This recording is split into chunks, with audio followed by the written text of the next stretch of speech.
everybody, it is Julie. Welcome back to Pages and Pens. Today I am here with my May wrap-up, and it is early. Today is only the 29th of May, so I'm sure I may finish another couple of books, but I'm going to go over everything that I've already read this month because to date I think I've read 25 books this month. May was technically contemporary May. I tried to read mostly contemporary books. A couple of my audiobooks were not contemporaries, and a couple of the ones that I read for a readathon at the end of the month, technically yesterday, were not contemporaries. Other than that, I tried to stay really true to my contemporary promise to you guys. It was a lot of contemporary, which I'm realizing I enjoy, but I enjoy in probably smaller doses. I can't do like a full month of contemporary.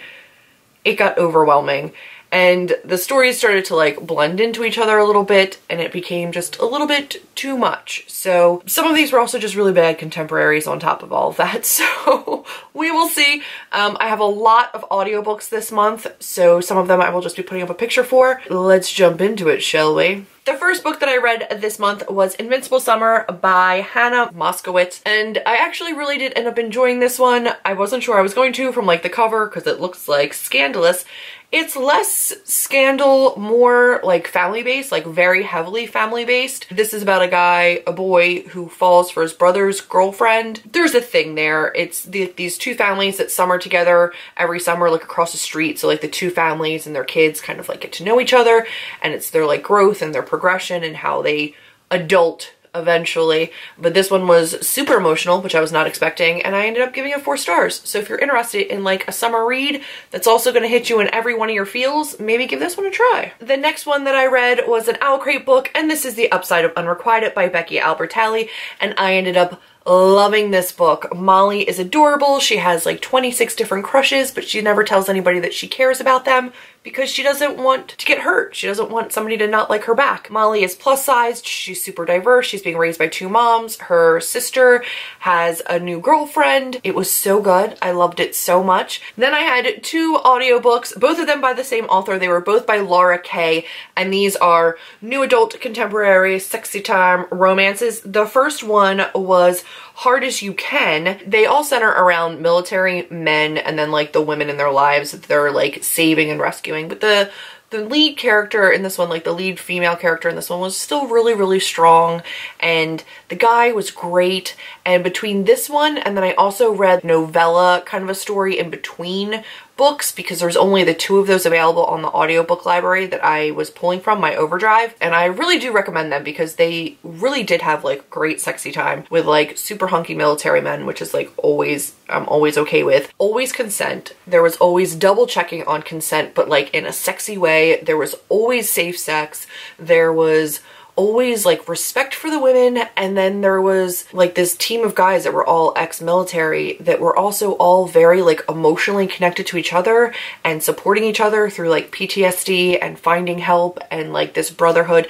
So like the guys were like open emotionally, they communicated well, there was like sexy consent, sexy time, like all of it I thought was really, really well done for the kind of like smutty reads that these were, that they could have just very easily been like cheesy, and they ended up having like a decent amount of depth to them. So I actually ended up giving both of those 4 stars. Then I read Night Pleasures by Sherilyn Kenyon, and that is part of the Dark Hunter series, book number 1. I usually am like all about sexy vampires, and I'm usually down with that, but I don't know why I just did not get into this series, but I wasn't feeling it. So if the audiobook is available, I'll probably give another one a listen though. Then I had a library book that I don't have anymore, but it was phenomenal, and this was Goodbye Days by Jeff Sentner. I gave it 4 stars because it was a little bit difficult to get into, and it's about a young boy who is texting his friends to see when they're going to come pick him up from work. As he's texting them, the driver reads his text, they crash, and all of his friends die. It picks up from there. You've got this kid who feels partially to blame for his friends dying. The families of those kids are, some of them are blaming him as well. He's not sure how much his text really played a role in the accident or what was really happening on the road, and I really do like his writing style. So if you're looking for a current event read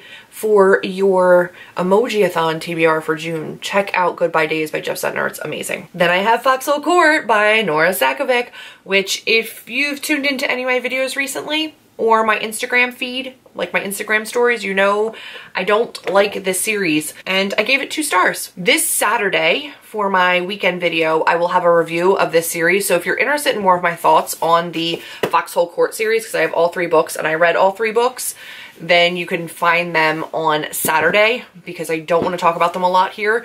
I have a full video, and I think like the first like 6 or 7 minutes of the video are going to be non-spoilery, and then I let you guys know you can leave, and then I go into a little bit more spoilers. So it's the Foxhole Court, the Raven King, and all the King's Men, or just the King's Men. And I read all 3, and all of them got 2 stars. I hate them a lot. Nowhere But Here by Katie McGarry, and that was an audiobook listen, and that one is about a girl who, I believe, her father is the leader or part of this like motorcycle gang, and she goes back to the small town for her grandmother's funeral and gets sucked into the life of this motorcycle gang and is somehow stuck in the crossroads of like 2 different competing motorcycle gangs. I mean, I gave it 3 stars. It was like motorcycle Romeo and Juliet, not really, but it was a quick listen and I was fine with it. So I gave that 3 stars. Rachel Gibson wrote Rescue Me, about a girl who goes back to like her small town Texas after becoming like a big named realtor. I think she's in her 30s, she's single without kids, and that is like a no-no in this small town Texas town, but she runs into like a really cute ex-military man, and they're gonna just be friends with benefits. That's how it's gonna be. I think we all know how that ends, right? I think I gave it 3 stars because it was just a fluffy listen. Then I read another 3-star read, which was Pumpkin, the Raccoon Who Thought She Was a Dog, which is really a picture book. It's like an Instagram account. A little bit of backstory about adopting this raccoon, and then just basically pictures of this raccoon. But I walked into the library one day and I must have just looked miserable, and the girl was like, here, you need this in your life, it's adorable. And I sat down and I read it in like 30 minutes and it was cute, so I gave it 3 stars. Then I read Dating You, Hating You by Christina Lauren. This is an arc. This one comes out on 6/6, so June 6th this will be out. I won this in a Goodreads giveaway. So this one is about, again, I think a 30-something, I think she's like 33 or something year old. She's single, no kids. She's in the talent agent business, and then she meets this guy. They're competing firms. They start kind of sort of dating. Not really. They have like a date, and then their companies merge and they start competing for the same position. Some of the lines in this were really funny though. Like, I laughed out loud at this. There were a couple parts about this book that I really loved. I loved that it was an older woman and a younger man. I loved that a lot of the times when you were talking about quote unquote objectifying a body, it was always the male being objectified. It wasn't the woman being described over and over again. It was the woman describing the man, because you do get both of their points of view. Also, when it comes to sexy time, because there's some sexy time in this book.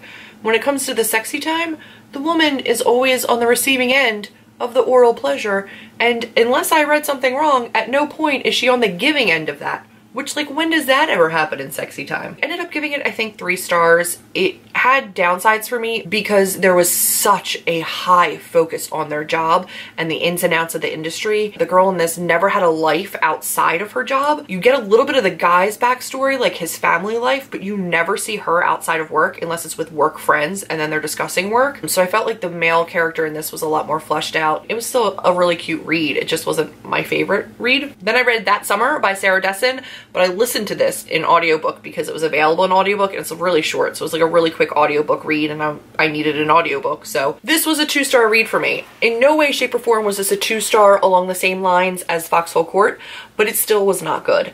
This was about a main character who was in high school, but was like obsessed with her sister's ex-boyfriend, but was like the most naive high schooler ever. Like, there was just things about life that she should have understood that she didn't. Her sister was incredibly whiny. She was planning a wedding to somebody else, and like there was all these meltdowns and all this drama. It's supposed to be like this coming of age kind of a tale, but it ended up just being like whiny girls who were unbelievably naive. Someone Like You by Sarah Dessen, which I also gave 2 stars. A girl whose the best friend's boyfriend dies in a motorcycle accident. Then after his death, the friend finds out that she's pregnant and she wants to keep the baby. But it's like a girl meets bad boy, turns crazy. The friendship was really never fleshed out.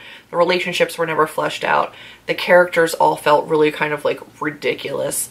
I think the parents in this particular book of the main character, the mom was like a psychologist who really was proud of like the great relationship she has with her daughter, and then the relationship goes from amazing to completely falling apart. It just wasn't believable. I could not get behind it. I just didn't like it. Then I read The Fill-In Boyfriend by Casey West, which was the Java and the Librarians book club for the month. We've already had our live show. I will link that up above. And I did not love this. If you want to know more about my thoughts, you can check in the live show because I go into like a huge discussion about it. I ended up giving this 3 stars. It had its cute moments, but at the end of the day, the main character, again, was very self-involved. You've got teenagers that just can't be that oblivious. There was a lack of diversity. I didn't like the way that the family was written in this. I didn't like the way the sibling relationships were written in this. I didn't think that the ending was very healthy. And by the end of this, you've got a girl who's alienated herself from her friends and her family and only has this new relationship to ground her. So she has nobody left to turn to except for this new relationship. And I just don't think that's a healthy way to represent a relationship. I also read this month P.S. I Like You by Casey West, and this one I liked. This is about a girl who's really bored in chemistry class and is writing down lyrics on a desk, and somebody starts writing them back to her and they start exchanging these notes, which is like so nostalgic for me. They end up really liking each other, but they don't know who one another is, and she's kind of having issues outside of these notes in school, but it was really cute. I ended up really liking this book, and I thought that the character arcs in this were a little bit more believable and like pretty adorable. So I gave that book 4 stars. Then I started a couple of audiobooks, and my audiobooks were Shiver by Maggie Stiefvater because I wanted to give her another chance after the Raven Boy cycle, which I didn't love, and they just happened to be available on audiobooks. So I listened to Shiver and Linger. Did not like either of them. I think I gave them both 2 stars. They are a werewolf-based book where the kids were just like, of course it's a werewolf, with no justification behind their reasoning. They just went, yeah, werewolves. Forever was the 3rd book, and I think it was like 12+ hours of an audiobook, and I couldn't do it. I DNF'd it. I was buddy reading these with Dylan from Dylan the Reader 5. He continued with Forever, and he's just gonna let me know how it ends because I can't commit that much more of my life to a book series that I don't like. I just don't think Maggie Stiefvater is for me. The next book that I read was Eliza and Her Monsters. This was another Outcrate book. This was actually the one for May, and I read it right away, which was really nice to do as well. This one was a really cute one as well. This was about Eliza, who she writes a webcomic, but nobody knows about her like identity as the drawer, illustrator, writer of this webcomic. And she meets a boy in school who's like the biggest writer of fan fiction for this particular webcomic. And the 2 worlds kind of collide. She's got a little bit of social anxiety and like panic attacks and panic disorder, and this boy has his own issues that he's working through, and their relationship kind of grows, and it's really adorable. And the whole thing kind of comes full circle, and she kind of starts to like own this other online side of her, but there was a lot of struggle to like reconcile the online life and then real life. I believe I gave that one 4 stars. I read Him by Serena Bowen and Elle Kennedy, and Us by Serena Bowman and Elle Kennedy. So this was a new adult sexy time story with a male-male romance centered around hockey. I've never read a male-male romance that's sexy time. Like, I've read male-male contemporary romance or like male-male relationships, but not like sexy time romance. And it was steamier than I thought it was going to be. So I gave Him and Us both 3 stars. I actually thought that the communication, I thought that the relationship itself was like super deep and rich and connected, written the way a love story should be, regardless of gender. So I actually really enjoyed them. I thought they were really quick, really fun, really nice reads. So then my last technically read books for the month are 3 graphic novels. 28th of May was the comic book readathon, and I ended up reading all 3 of these, which I hauled forever ago and had never gotten around to, and I'm really excited that I did. So this is Return to the Labyrinth, which follows Toby, who's the little boy that gets stolen and taken into the labyrinth in the labyrinth. And so it follows Toby as Jareth tries to pass the Goblin King throne onto him. I'm sorry if you can hear background noise. I don't know what just clicked on outside. So it follows him as he tries to like navigate becoming the new Goblin King. And again, volumes 1, 2, and 3. The art style in this is pretty cool because you get the original kind of like Jim Henson Muppety look to the goblins and some of the side characters, but the people that are in this look very much like the Japanese style of drawing, like Henson-esque other drawings. Because I think there's 4 volumes of this, and I only had 1, 2, and 3, and I kind of wanted to just keep going and finish out the whole storyline, but when I originally bought these, I only bought the first 3. So I need to look for the 4th one. These are pricey. You can't find them very many places, so I'm gonna have to research and splurge on these. I think they were like 15 bucks each. And I like having them just for my collection because it's Labyrinth, and I'm gonna collect anything Labyrinth regardless.